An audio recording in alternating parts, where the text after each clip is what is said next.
नमस्कार बच्चों, alchemy online class में स्वागत है। मैं आपकी अध्यापिका रूपल। आज हम ई की मात्रा की कविता पढ़ेंगे, यानी छोटी ई की मात्रा। कल मैंने आपसे कहा था कि हम नई कविता यानी ई की मात्रा की कविता को पढ़ेंगे, उसे लय के साथ गुनगुनाएंगे। तो आओ चलते हैं हम अपनी कविता की तरफ। आओ पढ़े ई की मात्रा की कविता यानी छोटी की मात्रा की कविता। चिड़िया चिड़िया रानी बड़ी सयानी, चिड़िया रानी बड़ी सयानी, सयानी यानी समझदार, दाना खाती पीती पानी।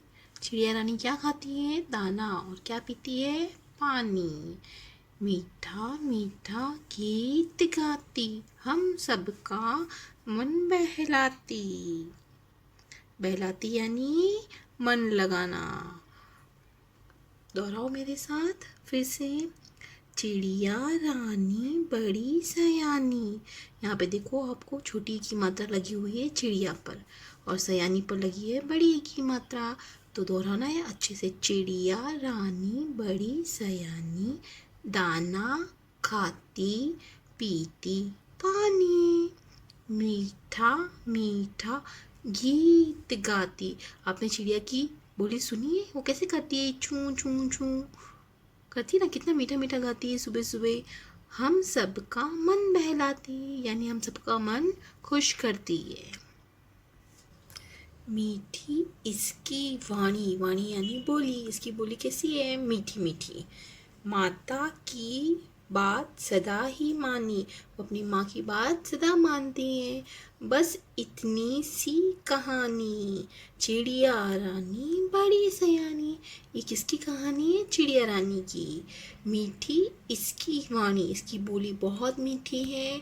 माता की बात सदा ही मानी, ये अपनी माँ की बात सदा मानती हैं। बस इतनी सी कहानी, ये चिड़िया की छोटी सी कहानी है।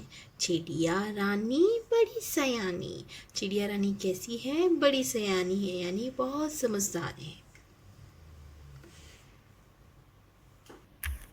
शब्दार्थ। सयानी, सयानी यानी समझदार। बहलाना, मन लगाना। सदा यानी हमेशा।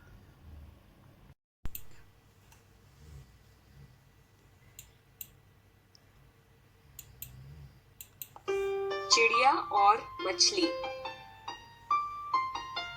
चिड़िया रानी बड़ी सयानी, खाती दाना पीती पानी, मीठा मीठा गीत सुनाती, हम सबका मन बहलाती।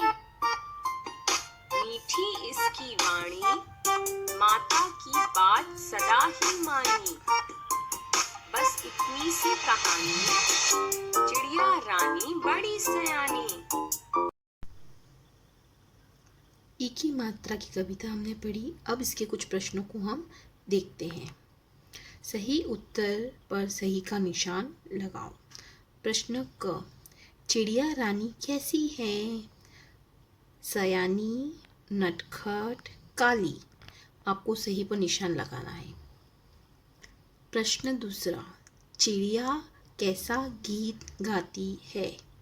कड़वा, मीठा, नमकीन। चिड़िया कैसे गीत गाती है? मैंने बताया था ना आपको। तो आपको सोचकर सही का आगे निशान लगाना है।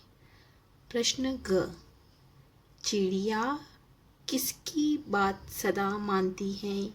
माता की, पिता की या सखी की? आपको देखना है और सही पर निशान लगाना है। प्रश्नों को अच्छे से समझकर, समझदारी से अपनी अभ्यास पुस्तिका में कर और सही निशान लगाना है और मुझे दिखाना है। तो बच्चों, आपने देखा कि कैसे हमने ई की मात्रा की कविता सीखी, उसकी प्रश्नों को देखा। आपको वो सारे प्रश्नों को हल करना है और अपनी अभ्यास पुस्तिका में लिखना है। हमने जो कविता देखी उसमें ई और बड़ी दोनों की मात्रा के सहयोग से कविता का मिलाप हुआ, यानी दोनों मात्राओं को मिलाकर कविता बनाई गई है। इसलिए आपको दोनों का मात्राओं का अभ्यास भी हुआ और आपने कविता भी सीखी। कल हम बड़ी की मात्रा की कविता पढ़ेंगे। तब तक के लिए धन्यवाद।